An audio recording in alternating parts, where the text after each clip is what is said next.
लग्नानंतर होईलच प्रेम या मालिकेच्या आजच्या भागात आपण पाहणार आहोत की ॲनिव्हर्सरीचं सेलिब्रेशन चाललेलं असतं. विक्रम मानिनीला म्हणतो, इकडे ये आधी, हा बॉक्स उघड. अरे आणखीन काय आहे याच्यात, काय आणलेत तुम्ही? तेव्हा मानिनी तो बॉक्स उघडायला जाते. जीवा म्हणतो, आणखी एक चिठ्ठी. अरे आज चिठ्ठ्यांचा पाऊसच पडतोय बहुतेक. काव्या म्हणते, काकू मोठ्याने वाचून दाखवायचं हं. तेव्हा मानिनी व्यवस्थित वाचून दाखवते. सोपं म्हणता म्हणता कठीण होऊन जातं सारं, सोपं म्हणता म्हणता कठीण होऊन जातं सारं, विचारांची पिसं उडवत तुझ्या एका नजरेचं वारं, विचारांची पिसं उडवतं तुझ्या एका नजरेचं वारं, वाऱ्यासोबत जायचं तर जमिनीवर राहत नाहीत पाय, तुला वजा केल्यावर आयुष्यात उरतंच काय. ही कविता विक्रमनी मानिनीसाठी लिहिलेली असते. ही कविता ऐकून जीवा आणि काव्याला त्यांचा भूतकाळ आठवतो आणि ते एकदम शांत होतात. ते एकमेकांकडे पाहतच राहतात. विक्रम म्हणतो, खरंच आहे, सगळे त्यांची वाहवा करतात. नंदिनी म्हणते, हो बाबा, तुमच्या मनातले किती छान सांगितले तुम्ही, तुमची ही कला ना आम्ही आजच पाहिली. तेव्हा विक्रम म्हणतो, ही मी मानिनीसाठी केलेली पहिली कविता होती आणि या आमच्या जीवाला ना ही कविता खूप आवडायची, त्याची ही एकदम फेवरेट होती. हां, तो पण त्याच्या बापावरच गेलाय ना. मानिनी हसते. विक्रम म्हणतो, पण मला एक गोष्ट कळत नाही, तुम्ही आणखी एक गोष्ट विसरलाय का? तेव्हा सगळे म्हणतात, काय झालं, काय आहे आज, आज तर फक्त ॲनिव्हर्सरीच आहे ना.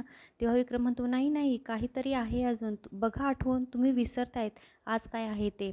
तेव्हा सगळे विचार करतात पण कुणाला काहीच आठवत नाही. विक्रम म्हणतो, चला विचार करा सगळ्यांनी, काय आहे आज ते. इकडं रम्या आणि तिची आई वसुहत्या दोघी एकत्र असतात आणि रम्या येते, म्हणते, आई तुला माहिती आहे का आज काय आहे ते? रम्या वसुहत्याला सांगते, आई आज फ्रेंडशिप डे आहे, मी दरवर्षीप्रमाणे ना पार्थला आज फ्रेंडशिप बँड बांधणार आहे आणि त्याला घट्ट मिठी मारेन, तो माझा सगळ्यात बेस्ट फ्रेंड आहे ना. वसुहत्या विचारत असते. रम्या म्हणते, काय गं, काय झाले तुला, कसला विचार करतेस तू? तेव्हा ती रम्याला म्हणते, ए रम्या, गप्प बस तू जरा, काय चाललंय तुझं, तुझ्या त्या पार्थपेक्षाही खूप महत्त्वाचे विषय आहेत माझ्या डोक्यात. रम्या म्हणते, आता काय झालं, का पुन्हा पुन्हा तोच विचार करतेस? रम्या म्हणते, काय झालं आई? तेव्हा वसुहत्या तिला सांगते, अगं रम्या, आजही ना पिहू मला बघून पळून गेली. घरात सगळी असताना ती मला बघून अशी पळून का जाते?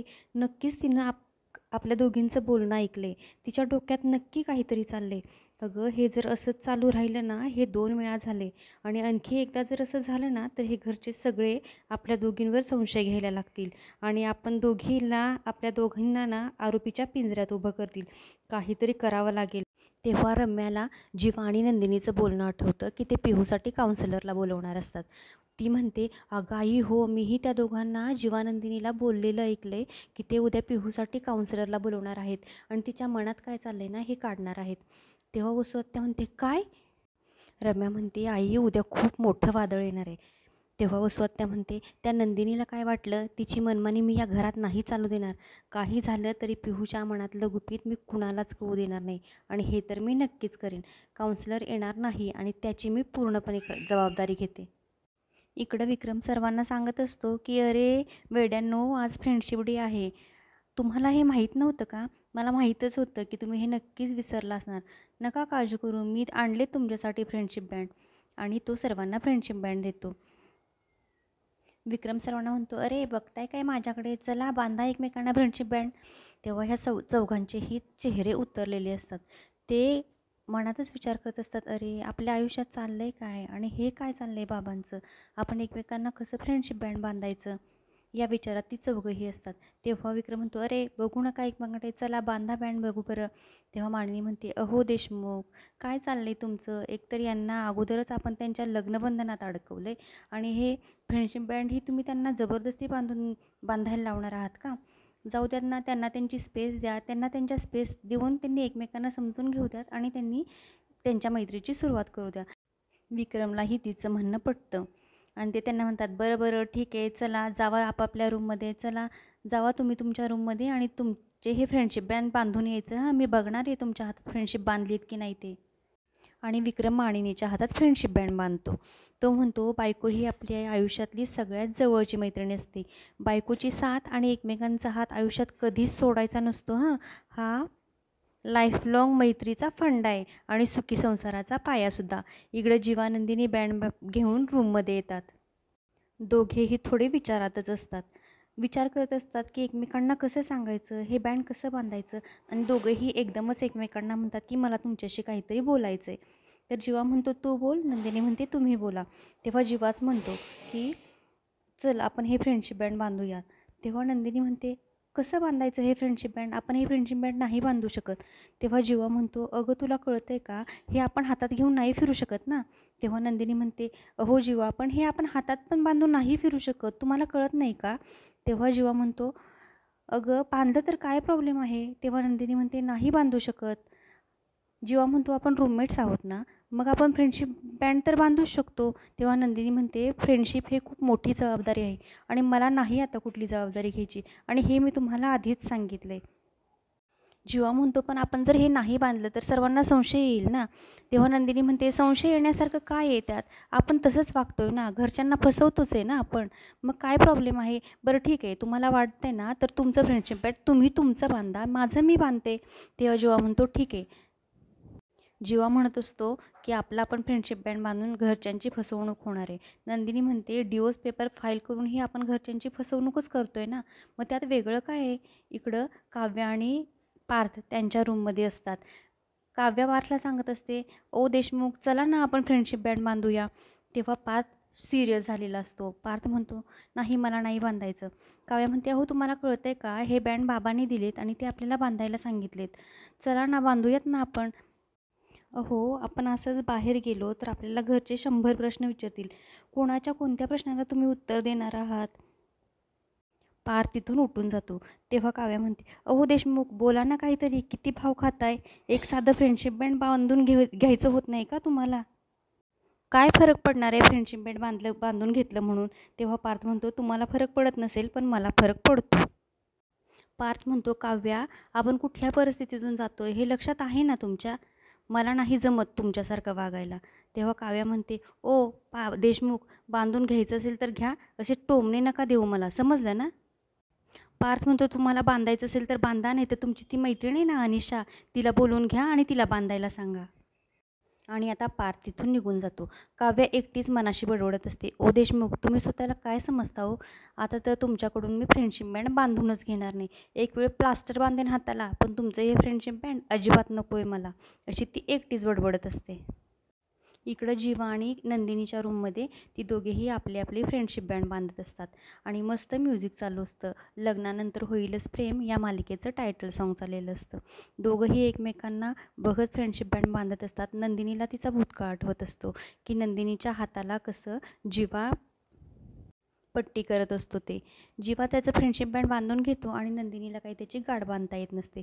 शेवटी तिच्या फ्रेंडशिप बँडची गाठ हा जीवाच मारतो आणि तो म्हणतोही तिला की माझ्याकडून बँड बांधून घेणार नव्हतीस ना, शेवटी माझा हात लागलाच.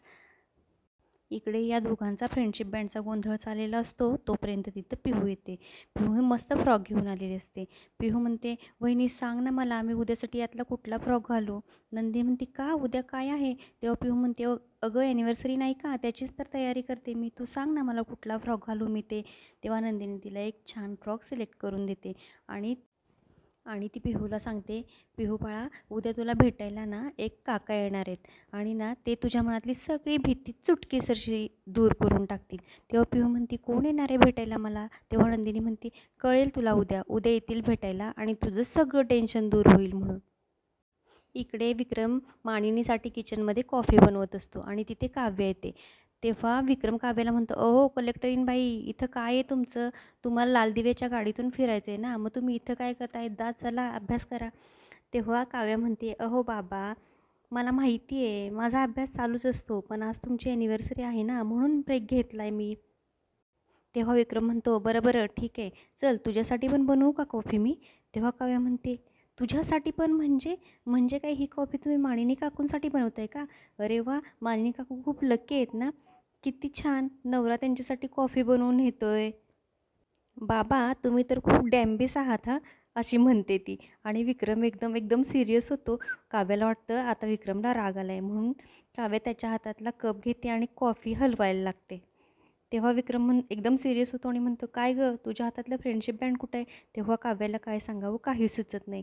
तेव्हा ती थोडासा विचार करते आणि म्हणते, नाही हो बाबा, बांधणारच आहोत आम्ही फ्रेंडशिप बँड, पण जरा पार्थना त्यांची मीटिंग होती ना, मग ते मीटिंग प्रोफेशनली चांगलं वाटत नाही, म्हणून ना आम्ही त्यांची मीटिंग झाल्यानंतर फ्रेंडशिप बँड बांधणार आहोत. काव्या थोडीशी गोंधळलेली असते, पण ती तशीच मॅनेज करून घेते. विक्रम म्हणतो, बरं बरं ठीक आहे, पण बांधा नक्की. तोपर्यंत तिथे जीवा येतो. जीवा या दोघांना बघून तिथून चाललेला असतो. विक्रम म्हणतो, का रे, का लिहिलास, कशासाठी आला होतास, का चाललायस परत? तेव्हा जीवा म्हणतो, काही नाही, पाणी घ्यायला आलो होतो. विक्रम म्हणतो, अरे थांब ना, मग चाललायस कुठे पाणी न घेता, इकडे ये. तेव्हा जीवा तिथे येतो आणि विक्रम त्याला म्हणतो, दाखव तू तरी फ्रेंडशिप बँड बांधलेस की नाही. तेव्हा त्याच्या हातात फ्रेंडशिप बघतो आणि विक्रम म्हणतो, अरे वा, तुम्ही तरी तुमच्या नात्याची सुरुवात केली वाटतं. पण हे सगळं बघून काव्याला खूप वाईट वाटतं. ती थोडीशी नाराज होते. आता बघा, मालिकेत येणार आहे मोठा ट्विस्ट. विक्रम या दोघांना एकमेकांसमोर उभा करतो आणि म्हणतो, अरे तुम्ही दोघांनी एकमेकांना फ्रेंडशिप बँड बांधलीत की नाहीत? अरे तुमची तर दोघांच्या अगोदर खूप छान फ्रेंडशिप होती ना, मग आता का नाही बांधलं फ्रेंडशिप बँड? अरे तुमची नवी नाती सुरू झाली, तुम्ही नव्या नात्यात आलात, म्हणून जुनी नाती काही विसरायची नसतात. तुम्हीही फ्रेंडशिप बँड बांधा एकमेकांना, असं विक्रम त्या दोघांना सांगतो. ते दोघेही एकमेकांकडे बघतात आणि शांत होतात. त्यांना काही सुचत नाही. विक्रम म्हणतो, थांबा थांबा, तुम्ही इथेच थांबा, मी घेऊन आलो फ्रेंडशिप बँड. आणि विक्रम फ्रेंडशिप बँड आणायला निघून जातो. तुम्हाला काय वाटतं, काय होईल? जीवा आणि काव्या पुन्हा एकमेकांचे मित्र बनतील का? उद्याच्या भागात आपण पाहणार आहोत की विक्रम या दोघांनाही फ्रेंडशिप बँड आणून देतो. मग उद्यापासून या दोघांची नवीन मैत्री चालू होईल का? इकडे मानिनीलाही विक्रमसाठी लेटर लिहायचं असतं, पण नंदिनीचं हँडरायटिंग छान असतं, म्हणून ती नंदिनीला लेटर लिहायला सांगते आणि चुकूनच ते लेटर उडत उडत जीवाजवळ येतं. पण तो नंदिनीचं हँडरायटिंग ओळखतो आणि तो म्हणतो, अरे काय छुपे रुस्तम आई ही बाई. या लेटरमध्ये जीवा नंदिनीमध्ये पुन्हा गैरसमज निर्माण होतील का? हे सगळं पाहणं खूप इंटरेस्टिंग असणार आहे. तर या मालिकेच्या डेली एपिसोडसाठी माझ्या चॅनेलला नक्की सबस्क्राईब करा आणि तुम्हाला हा एपिसोड आवडला असेल तर लाईकही नक्की करा. धन्यवाद.